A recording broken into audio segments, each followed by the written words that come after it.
When the Axis powers collapsed in 1945, the world didn't just destroy armies, it shattered the men who had ruled them. The dictators, generals, and emperors who once held millions under their command now faced capture, judgment, or suicide.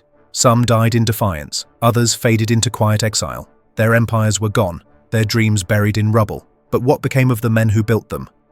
The end of World War II was not a clean victory.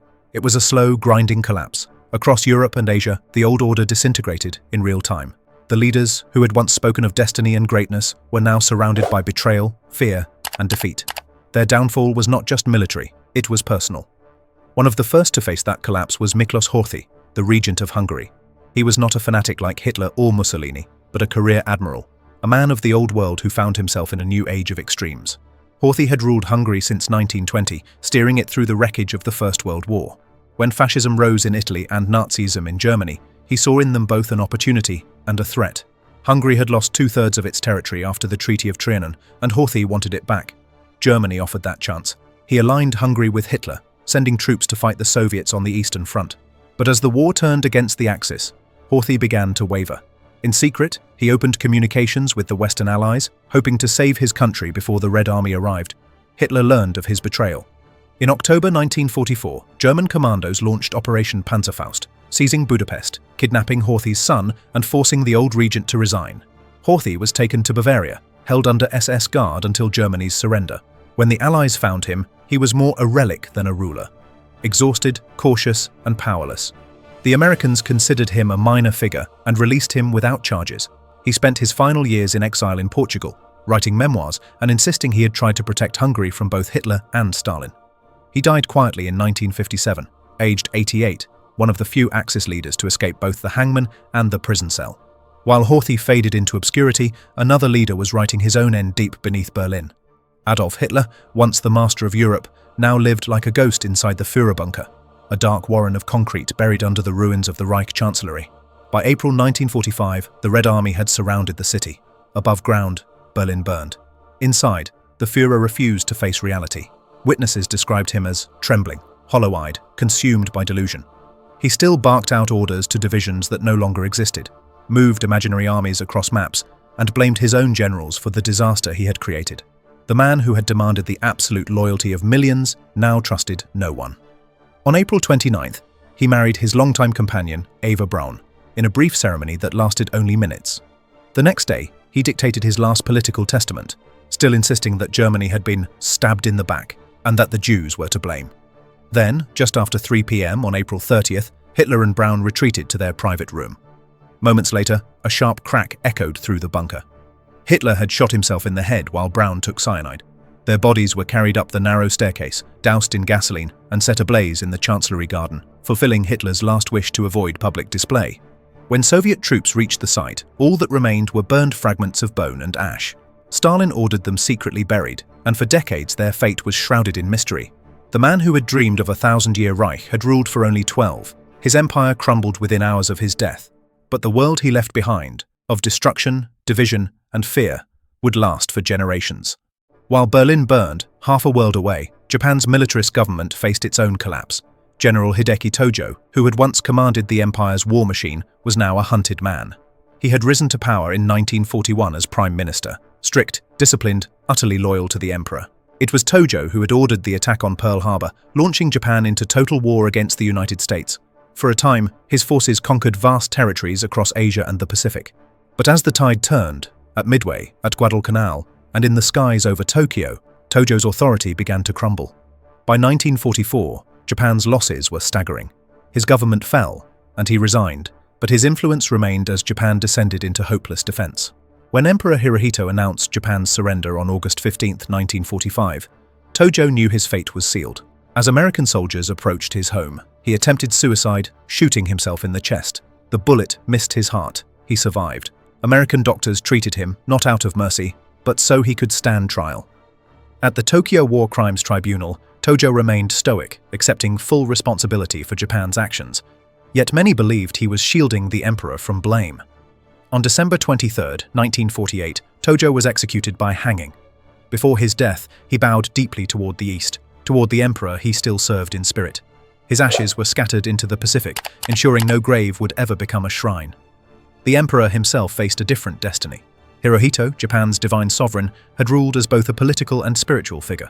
To his people, he was the descendant of the sun goddess Amaterasu, the living symbol of Japan's destiny. Under his reign, the nation waged total war, committing atrocities across Asia: the rape of Nanking, the use of forced labor, and the brutal treatment of prisoners. Yet when defeat came, Hirohito was spared. The American occupation authorities made a pragmatic choice. Executing the emperor they feared would destroy Japan's social fabric and ignite rebellion. Instead, General Douglas MacArthur decided to keep him, not as a god, but as a tool for peace. Hirohito publicly renounced his divine status in 1946, declaring he was human, not a deity. For the first time in Japan's history, the emperor bowed to the people. During the post-war years, Hirohito appeared in public wearing a simple suit instead of imperial robes. He became the symbol of Japan's reconstruction, distant, polite, and untouchable.